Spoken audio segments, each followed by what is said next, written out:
this is Shan Walton, and I want to do a quick video this morning about learning new ideas and then how to incorporate them into your playing. So I'm going to use something from the Mickey Baker book. It's called Riff Runs in G.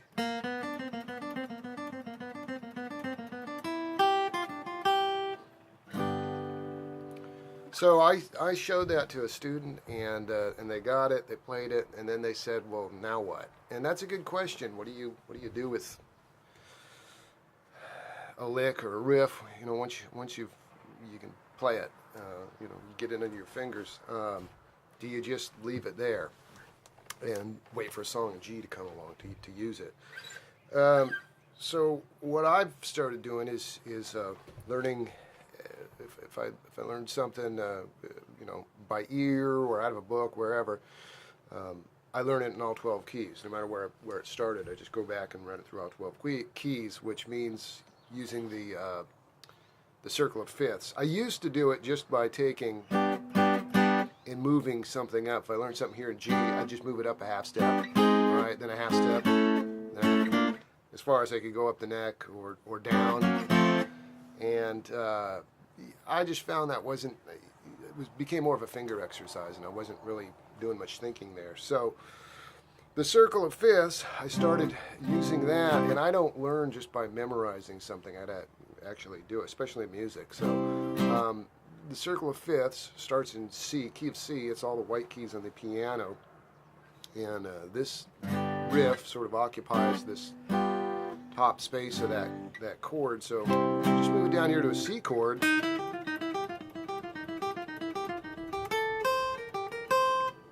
Right, there it is. So that's C. What would the next key be? And this is how I do it. I'll play a C scale, C major, right? Just count up, 1, 2, 3, 4, 5, or C, D, E, F, G. There's your next key. It turns out that's where we started with this thing.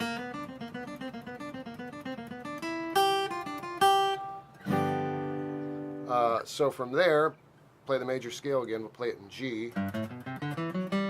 1, 2, 3, 4, 5, C, D, G, A, B, C, D. So there's your next key. There's a D chord down here.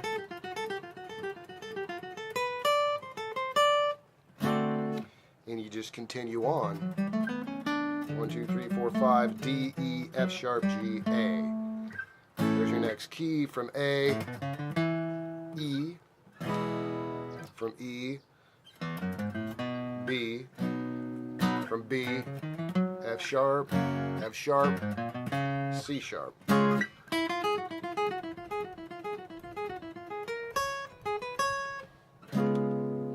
So that's moving to the right of the circle of fifths. Those are all the keys with the sharps, the hashtag looking symbol.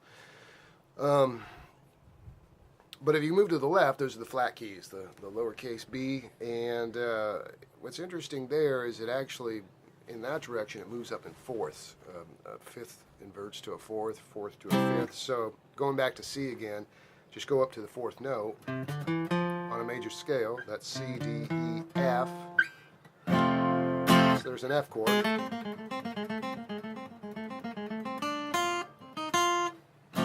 Right? From F,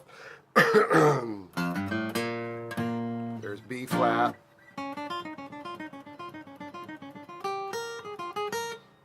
From B flat, there's E flat. Down here, from E flat, we're going to A flat, from A flat to D flat, and that sounds like the Munsters. Da, da, da, da.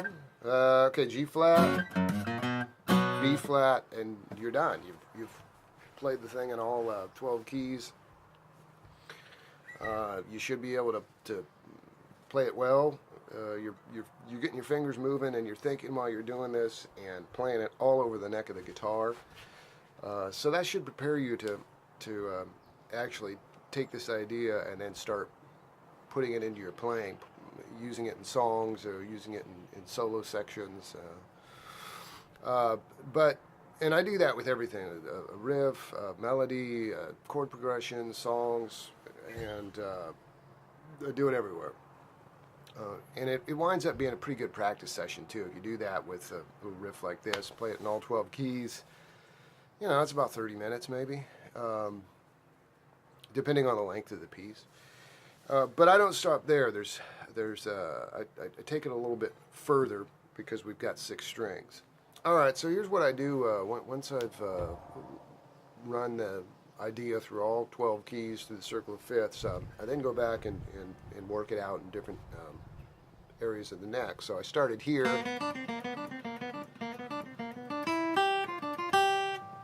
in G, and I'll do this in G.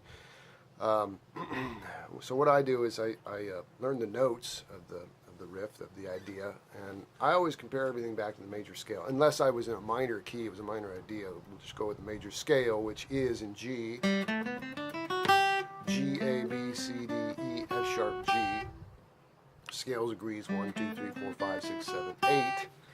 So the riff would be, starts on a note that's not in the scale, so just hang on to that, set that aside for a moment.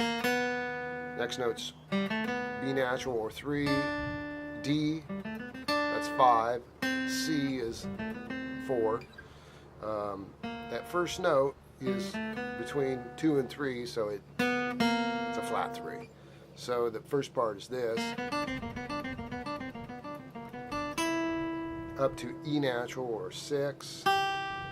There's G, that's 1 or 8. F natural, not in the scale, that should be an F sharp. So same as the flat 3, it's flat 7. Goes down to D, back to F, to G, and that's it. So now that I know the notes, then I go looking for these on other strings, other areas of the guitar. So this, I'm assuming you know the notes of the guitar, and I can go over that in another video. So just for sake of time, here's a B flat on the 4th string, 8th fret.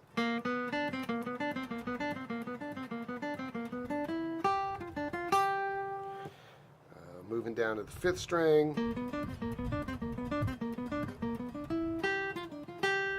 Could also play it down here. That was at the 13th fret. I can drop that down to the 1st fret, octave lower.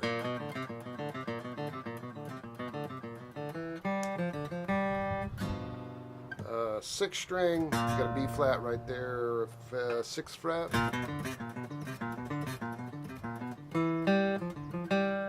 Going the other direction, I've got a B flat as my starting point on the 11th fret, 2nd string.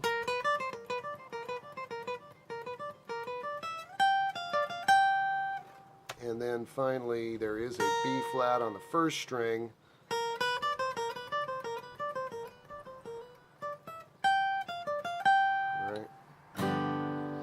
And that's it. So you've played it in, see, 1, 2, 3, or 4, 5, 6. Played it in 7 different ways. So that expands the idea a bit more.